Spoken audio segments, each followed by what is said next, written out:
Good afternoon once again. As many of you know, CTU is a graduate school of theology and ministry and much more. As an intercultural community of faith and learning, we bring the richness of Roman Catholic tradition, teaching and practice to our students and alumni, to the broader church, and to the public through programs like today's Sunday at CTU, our lecture and liturgy series. Our liturgy and lecture series. We're delighted that you're here with us today for the wonderful event.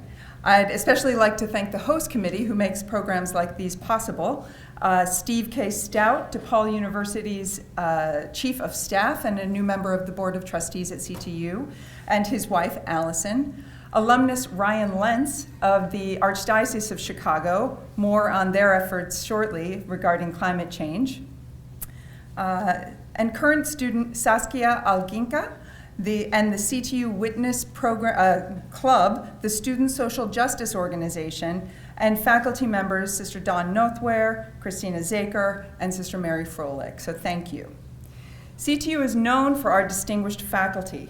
Since our founding in 1968, our faculty has engaged in programs that have expanded to address the intercultural needs of the church in an increasingly global society, including the establishment of a Catholic Jewish Studies program from our very beginning, a Catholic Muslim Studies program, a Black Theology and Ministry Certificate, Hispanic Theology and Ministry program. And thanks to the hard work of faculty members Sister Dawn Nothware and Anne McGowan, this year we received a grant as part of the work of the American Association for the Advancement of Science to further integrate science into our core theology curriculum. We are launching a program of 9 courses and multiple campus events that will explore the theme, Science and Saving Stories That Shape Us, engaging science and religion in our curriculum and culture. CTU has over 4,500 lay men and women and vowed religious, many still serving in ministry settings within 60 countries worldwide. Whether you are here for the very first time, or a student, or a longtime supporter, welcome. It's my great pleasure to introduce Sister Dianne Bergant as our speaker. Dianne is a member of the Sisters of St. Agnes community in Fond du Lac, Wisconsin. Currently serving as the Carol Stuhlmuller CP Distinguished Professor Emerita of Old Testament Studies. That's quite a title. Dianne joined CTU's faculty over 40 years ago in 1978 as one of the first women faculty members. Dianne has led an illustrious career filled with numerous awards and commendations. To touch on only a few of these would be her role as the president of the Catholic Bible Association of America, honorary doctorates from the Jesuit School of Theology at Santa Clara University, Marian University, and the Catholic University of Australia, world-renowned. She was an active member of the Chicago Catholic Jewish Scholars Dialogue for many years and served as a member of the Board of Trustees for Sacred Heart School of Theology and St. Francis Seminary. Dianne also sat on numerous biblical editorial boards and has taught and lectured in various places in the United States, as well as South Africa, Namibia, Trinidad, England, Ireland, Kiribati, Philippines, Thailand, Mexico, Nicaragua, Rome, Italy, Australia, and New Zealand. Today, Dianne's presentation is about Pope Francis's encyclical Laudato Si. In it, Pope Francis insists that addressing the problems of pollution is not enough. He states, quote, "There needs to be a distinctive way of looking at things, a way of thinking, policies, an educational program, a lifestyle, and a spirituality which together generate resistance to the assault of the technocratic paradigm." Please join me in welcoming Sister Dianne Bergant.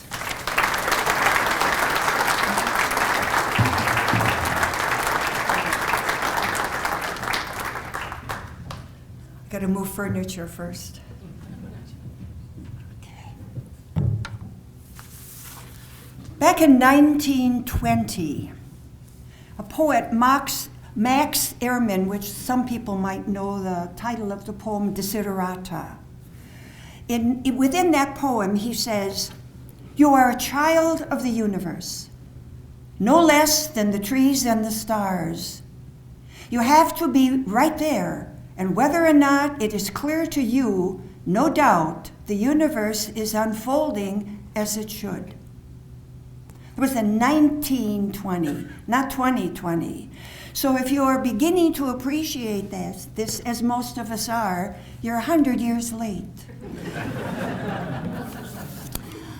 I'm not going to talk about Laudato Si as itself, as a document, but I want to talk about a couple of themes that are mentioned in Laudato Si. And of course, I'm an Old Testament professor, so I am going to allow some of these theological themes to influence what particular biblical passages I'm going to deal with. And I have entitled this talk a little bit differently. Not the focus is not different, but the overall title is a little different. I call it The Community of Earth. I did not coin that phrase, but I like it. The community of Earth, the interconnectedness of all creation. The three themes that the Holy Father speaks about is anthropocentrism, coming from the two Greek words, anthropos meaning human, and centric meaning centered. But whenever he uses that term, he uses it with an adjective, a negative adjective. He calls it radical anthropocentrism. He calls it distorted anthropocentrism. First of all, there is absolutely no way any of us cannot be anthropocentric, which means that we understand everything as a human being. Contrary to Matt Dillon, if we too would go to Mars, as Matt Dillon went to Mars, we would only be able to survive as Matt Dillon only survived, taking Earth with us. That's why they don't wear designer clothing, though it is designer clothing, of course. We take Earth food, we take Earth air with us, we take Earth pressure with us, because we cannot live without it, because we are it. Many cosmologists today say we do not live on Earth, we are Earth. And that has to do with the interconnectedness, which I hope us to look at. That's the second theme. Anthropocentrism, radical anthropocentrism. Interconnectedness, and the other one is interdependence. I only want to talk today briefly about interconnectedness, and that's the phrase, the community of Earth, really captures interconnectedness. So this is the beginning of the talk. That was background. Men and women have always been fascinated by the universe. Poets, dreamers, and mystics of every kind have looked to the heavens in wonder and awe and for inspiration. The magnificence and scope of the universe have transported them to realms of fantasy and ecstasy alike. Think of yourself. This universe has both thrilled them and frightened them.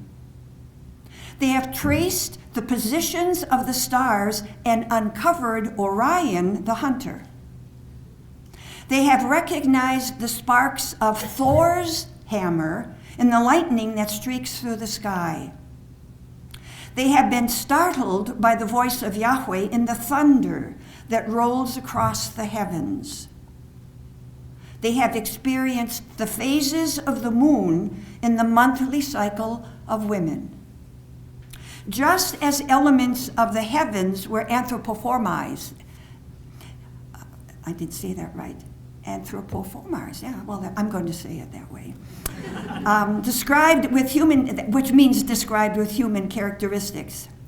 So people's understanding of the origin, structure, makeup, and the working of the universe have influenced how they perceived human nature with its role in the universe, as well as divinity and its power and control over the universe.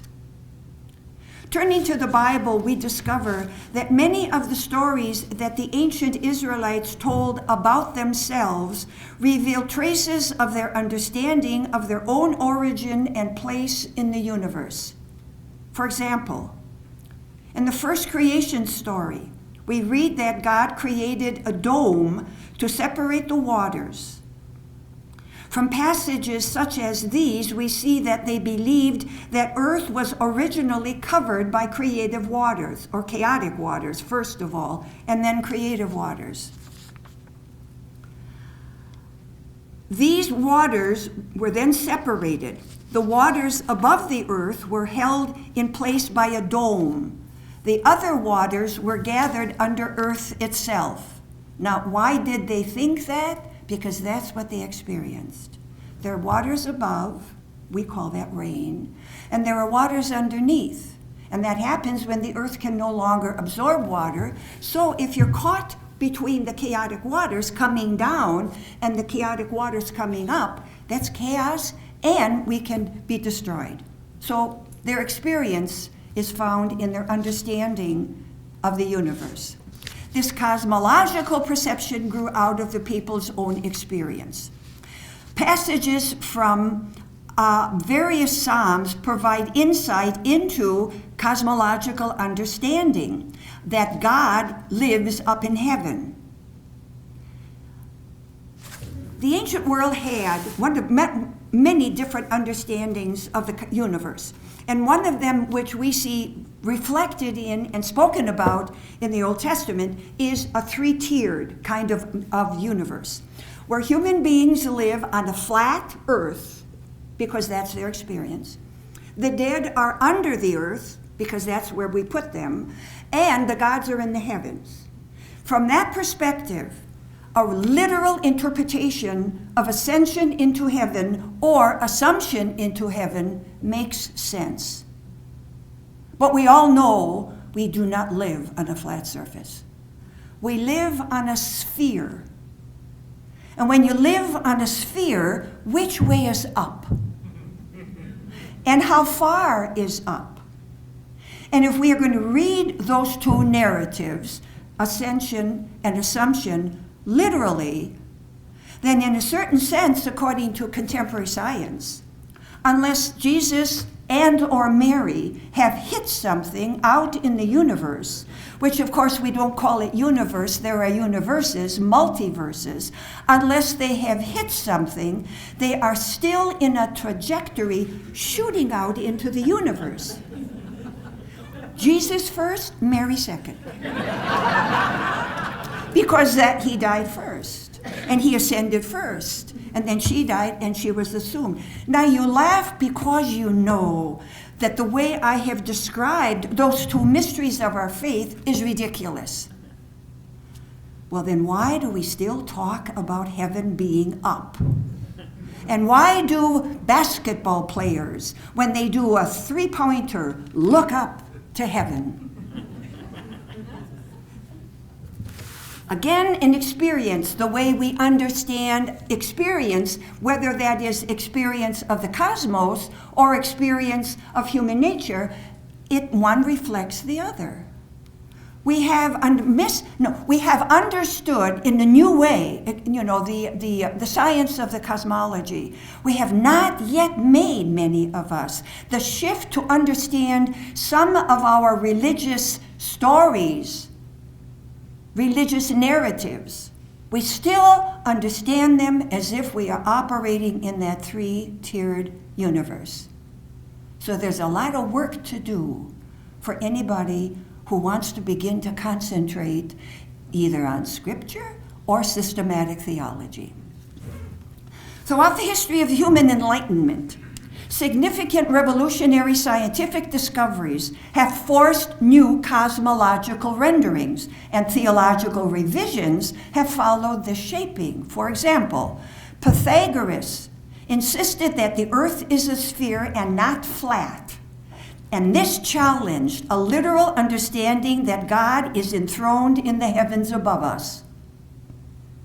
Copernicus, with the heliocentric model of the universe, further threatened well-established concepts of divinely determined human dominance in the universe, which is still alive and thriving in our extraordinarily sensitivity minds, particularly in the West. these established concepts that divinely determined human dominance in the universe is appropriate. I wanted to say that twice. Darwin's insight into evolutionary processes disputes the notion of the direct divine creation of humankind. That's a real challenging one. Astounding scientific facts have continued to be uncovered, and corresponding theological interpretations repeatedly required. We face such a revolutionary situation today. Cosmologists speak about multiverses containing billions of galaxies, some of which, no doubt, contain planets that are able to support life. For example, if there are millions of universes, and each universe has millions of galaxies, like the Milky Way, and each galaxy, we don't know how, we won't say million, maybe a couple thousand solar systems. And who knows whether or not there's life on those solar systems. This is a very, very mild interpretation of the universe of which we are a part. Now, if we think that there's only one universe that's really significant, and that's ours, and in that universe there's only one galaxy that's really important, and that's the Milky Way, ours, and in the Milky Way there's only one solar system that really amounts to anything, and that's ours, and in the solar system there's only one planet that we're concerned about, and that's ours, and on that planet the only species that has any value is us. I think that's a little arrogant.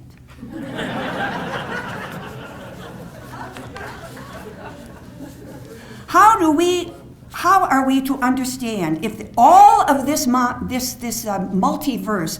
How are we to understand the exclusive claims of Christology and the soteriology that flows from Christology? I am not saying I don't believe it. I'm saying maybe we've got to say it differently, from a different point of view, with a little bit more information that we have. I remember reading recently, and I could not find the citation. Karl Rahner is supposed, and maybe the Rahnerian scholars can give me the citation. Just raise your hand. Karl Rahner said, if there is other intelligent life someplace else, maybe they need their own savior. Now that's a supposition. That's not my words. It's the truth. Karl Rahner. How are we to understand these claims? More to the point of this presentation, how are we to recognize the findings of contemporary science that is cosmocentric with the religious message of the Bible, when so much of the latter, the Bible, is anthropocentric and appears to be based on a mythological, and that's not a dirty word. Myth means no historical story is big enough to contain our story. Let me stop. Let me finish that sentence and then stop. So how are we, to deal with the findings when the Bible, which is anthropocentric and appears to be based on a mythological understanding of the universe? That's a major question. Now, feminists have shown that the biblical point of view is predominantly androcentric. However, androcentrism is still an anthropocentric perspective, as is feminism. The point I wanted to make, the whole question of reconciling contemporary science with cosmocentric and the religious message of the Bible, when so much of it is anthropocentric. Again, the question is not, is the Bible no longer valuable as a revelatory document? Rather than, how do we reinterpret the meaning of so many things? There is a phrase that many of us are well aware of, and that phrase is, we've always done it this way. My experience of being a theologian, I think I can draw a valid, conclusion, and that is the one thing we have always done in our religious tradition is reinterpret it. That's the one thing we've always done. And we have evidence that I'm sure of. I'm sure there are others, but at least that one. We have evidence where the Old Testament reinterprets itself. We've got first Isaiah reinterpreting something of second Isaiah. And then, of course, what you have between the Testaments, it's reinterpretation, much of it. So reinterpretation does not mean, what we used to think is wrong. It may mean instead the way we used to think about it could be better. The prevailing popular worldview today is definitely anthropocentric. According to this perspective, the human person is regarded as the focal point of everything. There is no other way for us to think except that. Here's the error and the measure according to which all else is evaluated. That's wrong. Let me give you an example, a very simple example. Several years ago, we had an extraordinarily cold winter. Now it's becoming very common. I came from Africa, which is nice and warm in December. I'm no fool. You go to Africa when Chicago has cold weather. I came home and the temperature was 56 degrees below zero wind chill factor. I remember an item in the newspaper that a man came out to start his car and the car wouldn't start. 56 degrees below zero wind chill factor. I think a car has a right not to start. He was so frustrated. He went into the house, he got a revolver, and he shot the radiator twice. Now, don't laugh too loud, okay? I'm going to say this. I don't want a show of hands, but I'm going to say this. I'd like to see a show of hands. If there's anybody in this room who has never gone to the airport in cold weather or snow, and the plane was either late, which means you could miss your connection, or it was canceled, and you didn't get frustrated. You may not have pulled out a revolver, or you've waited on the corner for a bus during a snowstorm because you have to get to CTU for class or to work. But this is CTU, so we'll use that as an example. And the bus didn't come and didn't come and didn't come, and you got frustrated. What do we expect weather to do? That's radical anthropocentrism. That means, let me ask this question. What's bad weather? Think about that. What is bad weather? I think bad weather is weather that inconveniences us. Because weather, regardless if it's snow or sleet, or so hot you can't walk on the sidewalk without burning your feet, weather follows natural law. How can that be good or bad? It can be extraordinarily inconvenient. Think about that. The next time you hear a meteorologist talk about bad weather, think about that the next time you talk about bad weather or good weather. It's what inconveniences us or operates according to our schedule. Okay, according to this perspective, the human person is regarded as the focal point of everything and the measure according to which all else is evaluated. This concept was clearly articulated by Pythagoras, the Greek philosopher who claimed that human being is the measure of all things. So we inherited it. But we do not claim a lot of other things that we inherited. Like, if he doesn't, show you respect, a father has a right to kill his son. We've moved away from that. Normally, we've moved away from that. According to the rest of the natural creation, is deemed valuable only to the extent that it is useful for human desires, plans, and accomplishments. A great deal of modern progress owes its existence and the ways it has developed to this perspective. We cannot deny the extraordinary range of, or awesome quality of the advancements of human ingenuity. Many theologians who follow the thinking of Teilhard will say that the advancements of human ingenuity is really the next step in what we call emerging universe, or what was called evolution. It's not another kind of creature. Astounding feats of science and breathtaking works of art have all been realized through creative employment of components of the natural world. Everything about us has to do with the natural world. You're not an artist if you do not appreciate color and texture. It's natural world. You're not a musician if you don't hear tones, loud and soft, and different kind of tones. And we eat it, we eat it, we drink it, we smell it. We cannot live without it. It can live without us. We cannot live without the natural world. There are some deep ecologists, and I'm not one, who claims that the worst thing that has happened to the natural world is the appearance of human beings.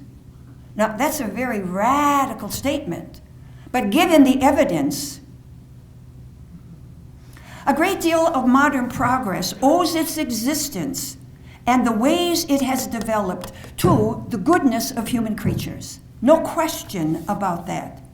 But these amazing accomplishments have often resulted also in humans failing to remember, as remarkable as they themselves are, and as marvelous as their or our undertakings might be, human beings are first and foremost members of the community of faith. Community of earth, dependent upon other members of that community for their very survival. Many people argue that anthropocentric biases is reinforced by the biblical tradition, specifically Genesis 1 creation narrative, wherein the first man and woman are given the commission to subdue the earth and have dominion over the rest of creation. That is an extraordinarily difficult task to deal with. Extraordinarily difficult. Depends upon how we interpret image of God, which I'm sure you all know is not the soul, because the story is Hebrew, and soul is a Greek word. So whatever it was, it's nefesh hayah. That is not to say that Israel did not think that there's something more than material in human creatures. But the text does not say soul. And if your translation says soul, that's not the right word to use. In 1967, a professor, Lynn White, it's a male, Lynn White, a professor at the University of California in Los Angeles, published an article in Science magazine, which has come to be considered one, if not the most fundamental ecosystem condemnations of the biblical tradition. Condemnations. In it, he states, quote, "More science and more technology are not going to help us out of the current ecological crisis until we find a new religion or rethink the old one." End quote. Pope Francis, in the encyclical letter Laudato Si, says something very similar to White's statement. Quote, and this is what was read, or at least recited, just before I came on. "Ecological culture cannot be reduced to a series of urgent and partial responses to the immediate problems of pollution, ecological decay, and the depletion of natural resources. It's not enough to recycle. It's not enough to reuse. And it's not enough to cut back how much clothing we have. How many pairs of shoes does a normal human being have to have? Or skirts? Or suits? I mean, you know, the issue, those are three different movements. We think we're wonderful if we are recycling. That's kindergarten, according to some ecologists. And we think we're wonderful if we reuse. Think about that, reuse. That's a little bit higher up. Maybe we're in high school. However, to say, no thank you, I don't need it, now you're in graduate school. All right. There needs to be, says the Holy Father, a distinctive way of looking at things, a way of thinking, of policies, educational program. We've got to change the way we understand things. In several passages, you might wonder, when is she going to get to the Bible? In several passages of Laudato Si, Pope Francis speaks of the interconnectedness of all creation, and that's community of earth. Two places in particular have profound implications for eco-spirituality. Quote, "The created things of this world are not free of ownership." And then he quotes the Book of Wisdom. "For they are yours, O Lord, who love the living." The whole question, it's mine, I can do with it what we want, or what I want. Several years ago, I don't know if you remember this, remember the A-Team, the first A-Team, not the second A-Team television program. Mr. T bought a place up in River Forest, I believe. Lake Forest, thank you very much. And one of the first things he did was cut down all the trees on his property. People were up in arms, and what was his response? "It's my land, I can do with it what I want."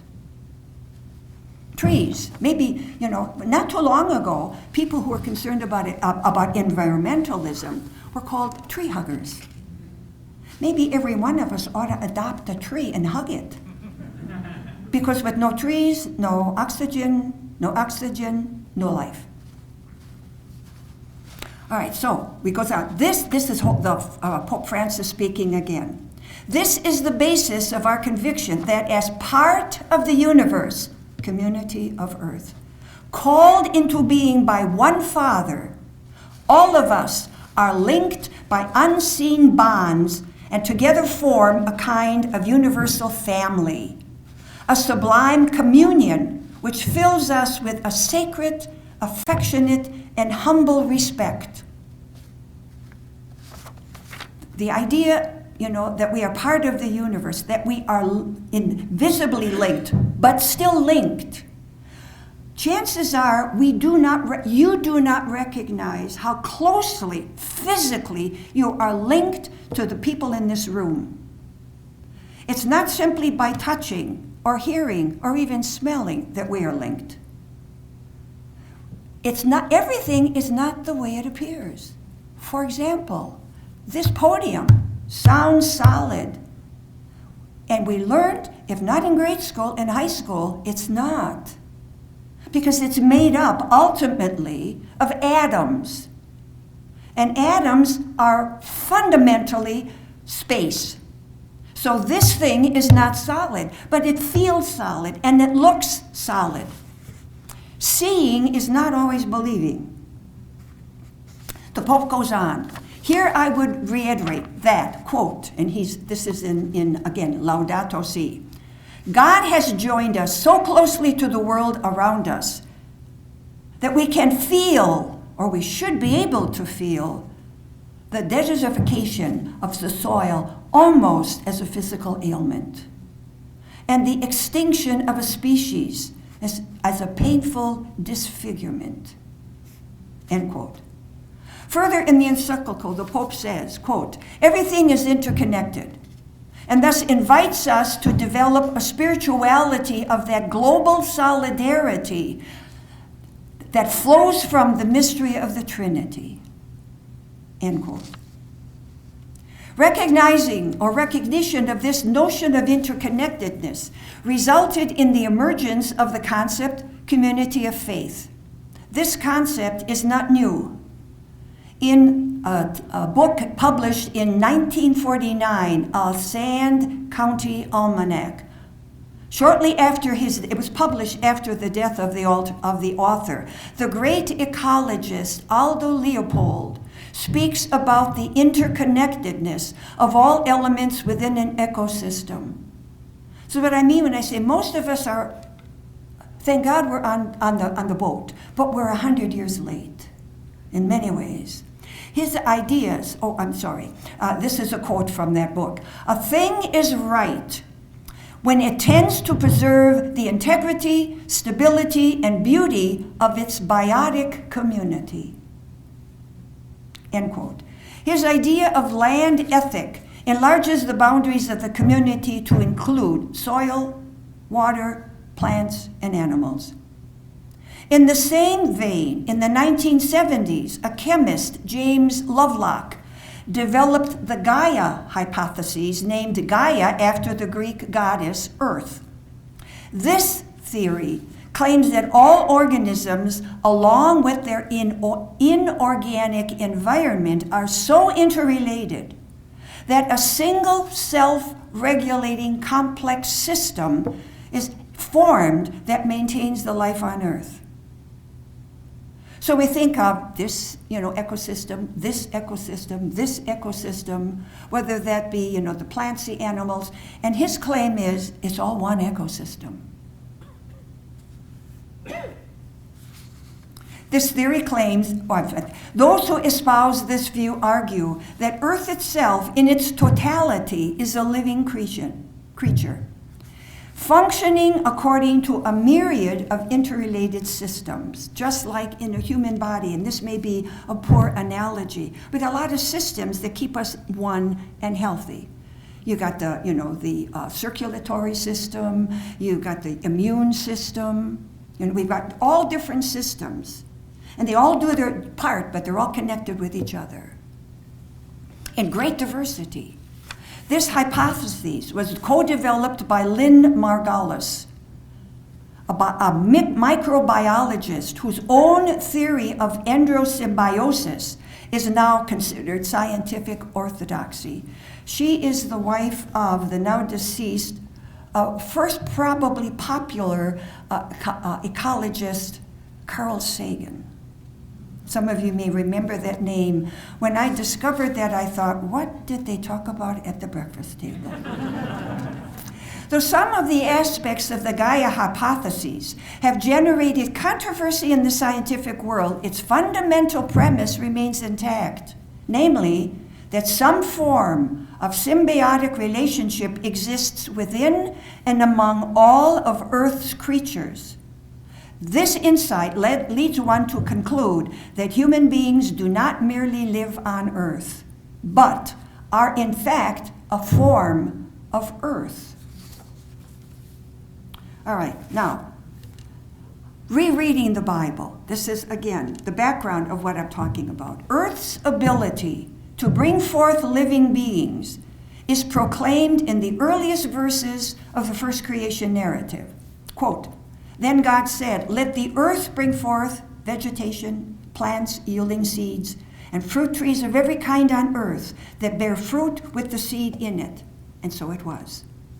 The earth brought forth vegetation, plants yielding seed of every kind, and trees of every kind, bearing fruit with the seed in it. And God saw that it was good."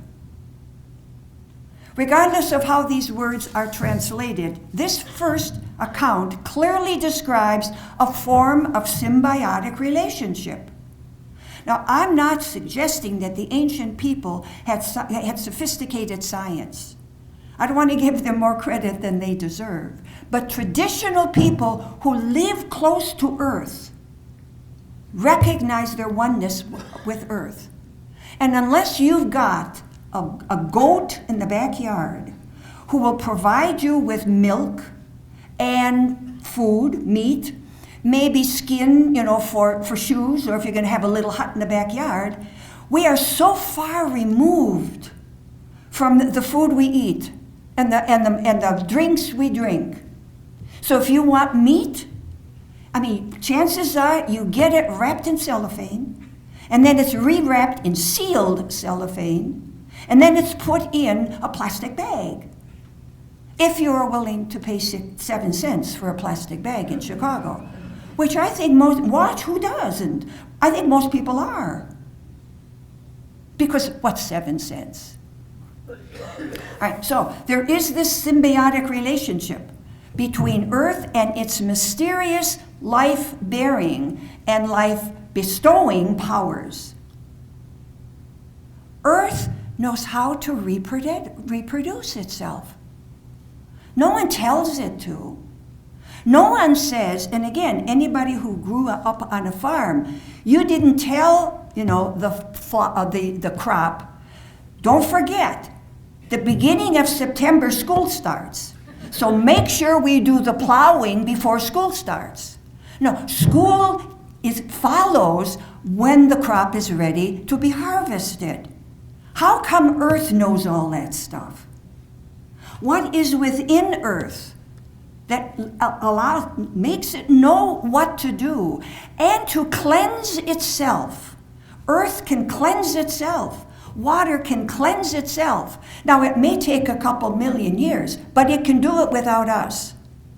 And so frequently, we use, chemicals to cleanse chemicals. So the life powers within vegetation come from Earth, which in its own way is the source of life. The waters are also the source of life. Read Genesis 1 carefully. The only living thing in that story that does not come from earth or water is human beings. Human beings come from dirt or earth in the second Genesis story, not in the first. The second creation account, though very different in focus and theology, reflects a comparable relationship existing within the community of earth. We read, "The Lord formed the man from the dust of the ground." And it's not man, it's the man. It's ha'adam. Out of the ground, the Lord God made to grow the tree that is pleasant to the sight and good for food. So human beings come from the same stuff of earth as do the trees. And further down, out of the ground, the Lord God formed every animal of the field and every bird of the air. So it all comes from the same stuff. This is ancient thinking. But they were so close to earth. Why did they think that life came from earth? Number one, they watched it happen. And they watched life go back to earth as well. Most of us don't see that. The man, the trees, and the animals are all made from the same stuff of earth. One can rightfully conclude from this that the story presumes a fundamental material relationship between the man, the animals, and the trees. Later, the woman is made from the substance of the man, and so consists of the same stuff of earth. That does not make her secondary and inferior to a man, because she is the second creation. Don't forget what he comes from. He comes from the dirt. Now, we never say that about the creation of the man, that because he comes from the dirt, he is inferior to dirt and secondary to dirt. But we say that about women. Because they come from the man, they're secondary. Notice how we read our own biases into the interpretation of the story. But we're not interested, particularly this afternoon, with feminism. We want to look at community of earth. Two other trees appear in the second creation account, the tree of life and the tree of the knowledge of good and evil. They are not terrestrial trees. These trees are not part of natural creation. They are mythical trees, producing fruit that does not come from earth. They carry an important but very different meaning than do the trees that are the focus here. That's another Sunday at CSA. At CTU, sorry. The narrative that recounts God's initiative in establishing a covenant with all of earth after the flood provides another reflection on the interconnectedness of all living creatures. In other words, the community of earth. And the passage I'm talking about is after the flood. Frequently we say, because the text says that God created, or God established a covenant with Noah. And then we stop reading. Because the text says, and his sons after him, which means it's generational. And all the birds of the air, the fish of the sea, which means all of creation. So the covenant made through Noah is not simply with Noah, it's all creation. Let me just read that. That's chapter 9. Then God said to Noah and to his sons with him, "As for me, I establish my covenant with you and your descendants after you and with every living creature that is with you." Another quote, "I have set my bow in the clouds, and it shall be a sign of the covenant between me and the earth." Another one, this is all Genesis 9. "I will remember my covenant that is between me and you and every living creature of all flesh."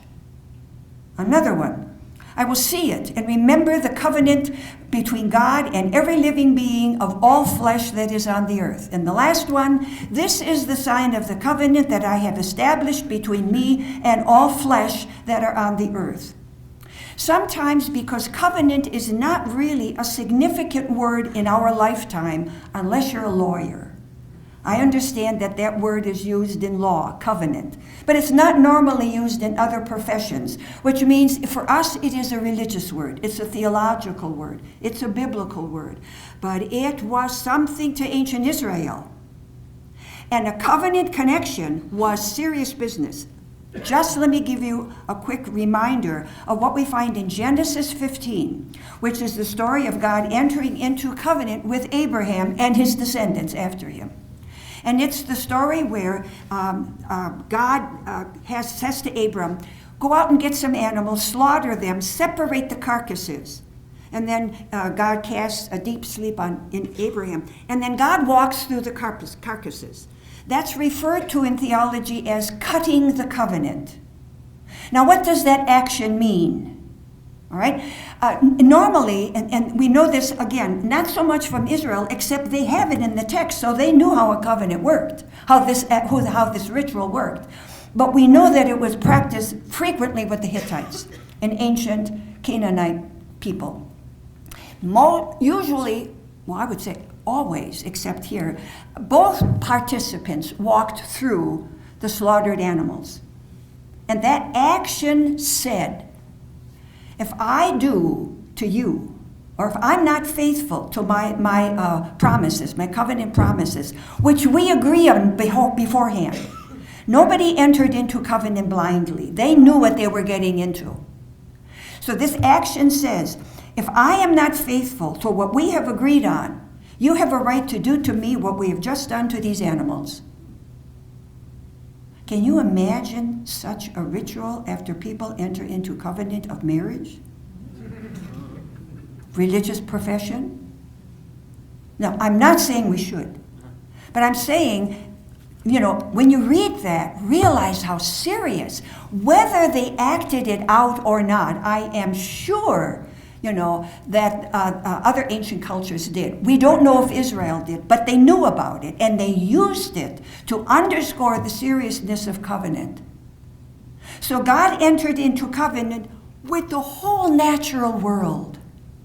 The whole natural world. We are in covenant with God, but we are in covenant also with mosquitoes, which I don't particularly like mosquitoes. And I'm not about to tell you whether or not I kill them when they land on me. But I'm saying, this is all part of the natural world. Remember, not too long ago, there was a big thing, that bumblebees were becoming extinct. Who cares? Everyone should. Because no bumblebees, we don't have fertilization of certain crops. Right? And also remember, several years ago, because it inconvenienced tourists, the Park District, if that's the right title for them, at Yellowstone, eliminated quickly all of the wolves. And what happened? An explosion of elk. So they had to reintroduce the wolves in order to hold the balance intact. But you see, initially they inconvenienced the tourists.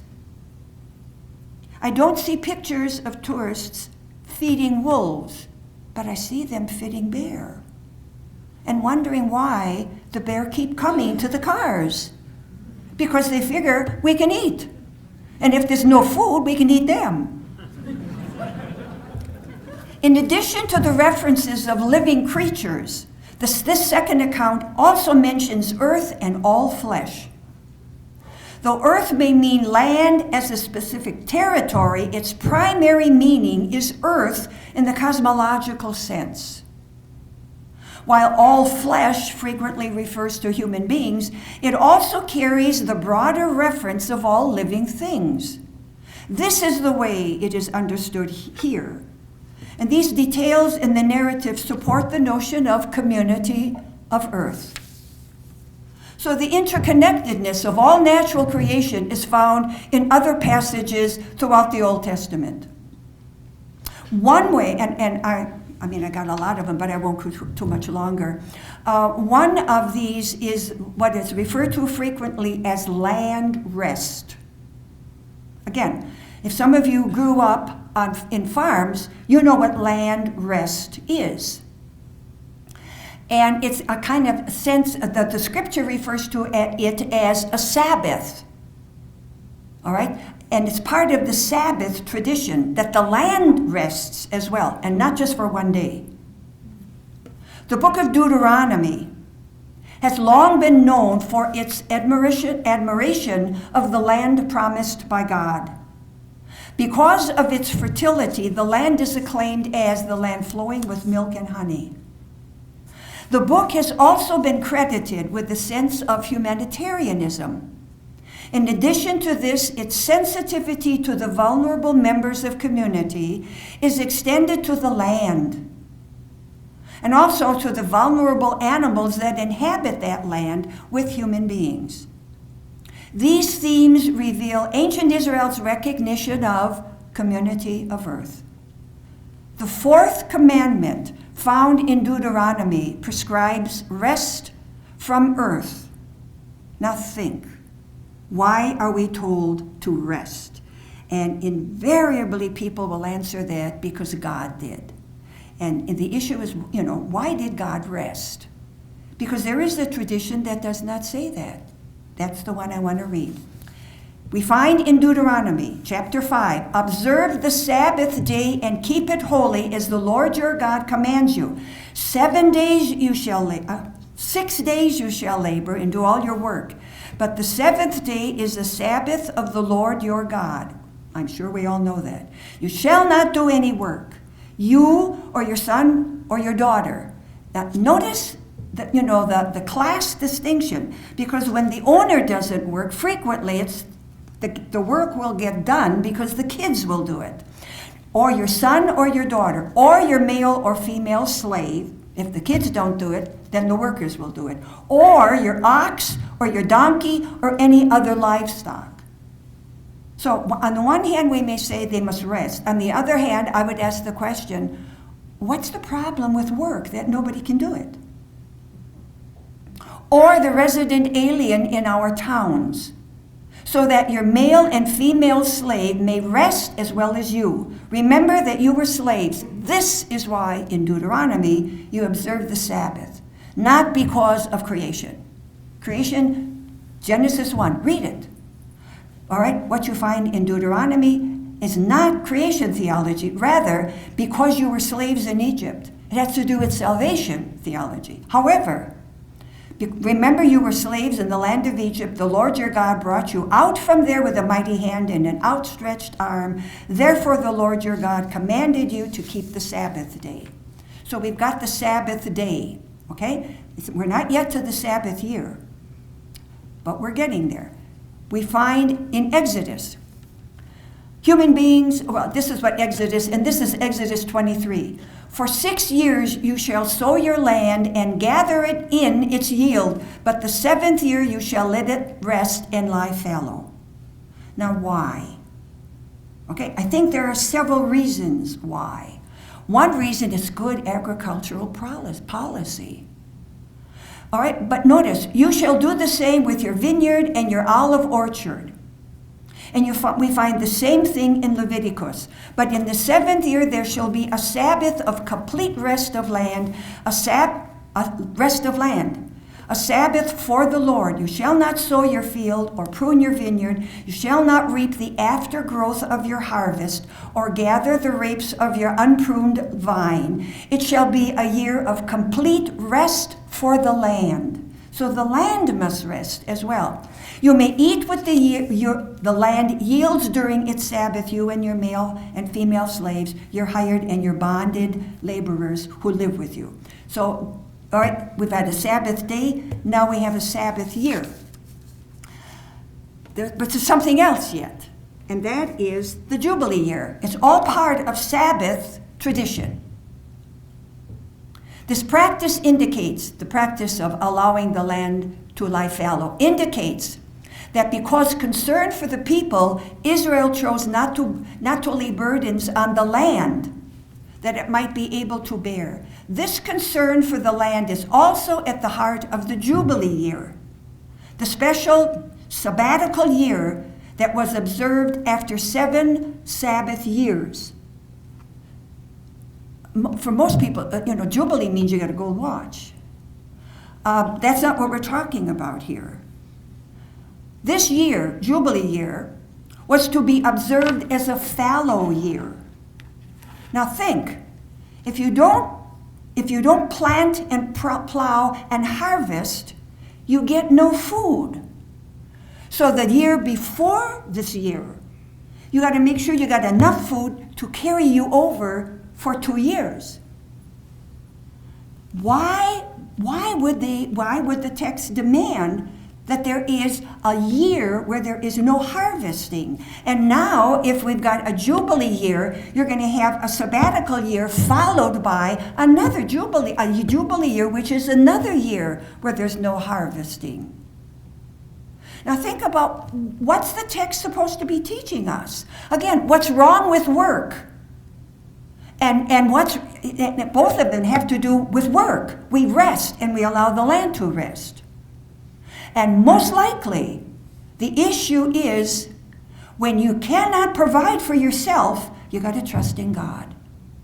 It's a very radical way of thinking, or even practicing, but for sure thinking, which is, I think, good theology. Maybe difficult practice, but very good theology. And I just throw this out. What is in your life that makes you realize you're not in charge of your life? What is in our life that makes us realize that really we are totally dependent on God? So it's good theology. I think good theology. This fallow land practice, therefore, can be viewed in at least 3 different perspectives. It had fundamental ecological importance. You allow the land to rest. You allow the people to rest. But you got to allow, when there's plowing, when there's planting and plowing and harvesting, both the land is working and the people are working. So you allow them to rest, okay? So that's the first part, that's an ecological importance. Humanitarian concerns are also involved here. Remember that you were once a slave. All right, so you've got humanitarian concerns, but then you got the profound theological interpretation. In other words, land is meant to serve those who work it. Isn't that appropriate for the reading for today? If you don't work, you don't eat. We didn't plan this talk because of that little phrase, but that's precisely what we're talking about here. Of course, Paul was talking about something a little differently. Right? In other words, land is meant to serve those who work it. It should benefit for those who are poor and needy. It says in there. We're talking about slaves. They are slightly identified, but they are categories are identified. So the produce of the land is not simply for the one who owns the land. First of all, they don't own the land. It's God's land. Psalm 24, the land belongs to the Lord. And also, if you look at Joshua and Judges, those 2 books, when the land is apportioned, it is your inheritance. But it's always, don't ever forget, it's mine, says God. But most importantly, its fruitfulness gives praise to God. The land was thus seen as a living reality with both rights and responsibilities. The fallow land practice required trust in God. We go into the New Testament briefly. Paul's metaphor of the body offers yet another way of understanding the community of earth. And we know Paul uses it to speak about members, individual members within the community. I want to suggest it might also be, because we know what the metaphor means. With that knowledge of what the metaphor means, it might also be a helpful metaphor to talk about our place and interrelationship within the cosmos. So the metaphor of the body offers this understanding of community of earth, while at the same time acknowledging both the uniqueness of human responsibility within the created world, as well as the interdependence which exists among all the living creatures. So I read with a paraphrase. Behold, the body does not consist of one member, but of many. If the foot could say, because I am not a hand, I do not belong to the body, that would not make it any less a part of the body. If the rhinoceros would say, because I'm not a camel, I don't belong to the body, that would not mean it any less is part of the body. If the whole body were all rhinoceros, where would be whatever the camel does? Carry, water, act as vehicle. If the whole body, says Paul, were hearing, where would the sense of smell be? I think it is a very good metaphor for talking about our lack of right, of saying that certain things in the natural world are of no use. We have no right. If they are of no use, they would not be created by God. Because God does not make, as the bumper sticker says, God does not make junk. Now, we may have read that bumper sticker, if you ever saw one, thinking we're talking about human beings, which is very anthropocentric. Broaden our understanding. Because we have no use of does not mean it has no value. And notice, I struggle because I'm as anthropocentric as you are, a human being with a limited point of view, a wonderful human point of view, I think we all have. But we don't have eyes behind our back, in the back of our head, which every teacher in grade school wishes they had. I speak from experience. Okay? So, Paul employs this metaphor to characterize Christians' participation in the body of Christ. Can we not use it to speak about the community of earth? Besides the interconnectedness of all of natural creation, Paul's metaphor can make a second point, namely interdependence, not simply participation in, interdependence. How difficult it is for people who are sight-limited or sightless. And then the whole body must make an adjustment. And if anybody has ever had a broken leg, I've never had this, but I have had things that make me favor one side of my body, maybe limping, which means that my whole body makes an adjustment. Which when I don't have to limp anymore, or somebody does not have to limp anymore, the body has to make another adjustment to get you back into alignment. The whole body works for us. So you have a serious cut in your hand. It's not just the blood in our hand. It's the blood in our head and in our feet that helps us to heal. We know all that. How come we don't know that about the natural world? Because everything that heals us comes from the natural world. Either immediately from the natural world or 1 or 2 steps away from the natural world. No synthetic anything that, drops down from another planet. It is something in the natural world that has been reworked. So everything about us, and we think we are independent. I end with this. I got a lot more to say, but let me end with this. I talked a little bit about interdependence and which flows from interconnectedness. We alone of all the creatures of earth can take hold of the powers of creation and reshape them for our own advantage. Think again of what I mentioned earlier with art and poetry, with baking. Do you ever see badgers can make dams, but I've never seen one make a cake. Now I say that in a kind of foolish, facetious manner, but we do marvelous things. Marvelous.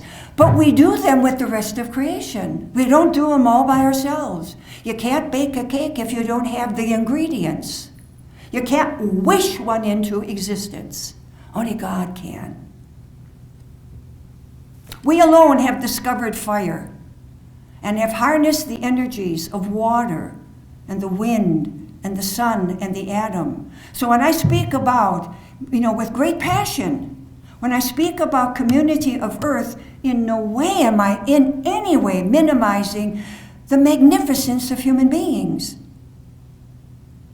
But, we're magnificent as part of the natural world. That's why we're magnificent, as part of the natural world. We alone have the future of Earth's well-being in our hands. We maybe glory in these remarkable accomplishments, but all of this is really Earth that is accomplishing these feats. Our eyes, which is part of Earth. Our hands, which are part of Earth. So we, take credit, but realize, in a certain sense, we are what Earth uses in order to accomplish great things. I don't think that minimizes our excellence. It simply puts it in a different context. Look what I've done. No, look what Earth does through me. We've learned to say that about religion. Look what God can accomplish through us. And how does God do that? Through the elements of Earth. Earth is always there. If we're there, Earth is there. This vibrant Earth sustains us. It feeds us with its own substance, and it does this as a mother. It sets a banquet before us. Its table is laden with roots that are fresh and sharp, with leaves that are tender and sweet. There are herbs and seeds and nuts, crispy greens whose mellow tones reflect the colors of Earth itself. Fruits and berries that offer juices to satisfy every taste. There are meats and fish, there's milk and honey, and there is cool, clean, refreshing water. Earth reaches deep within itself and nourishes us from its very being. In a very real sense, Earth invites us, eat of my body, drink of my blood. To diminish Earth is to diminish ourselves. Thank you.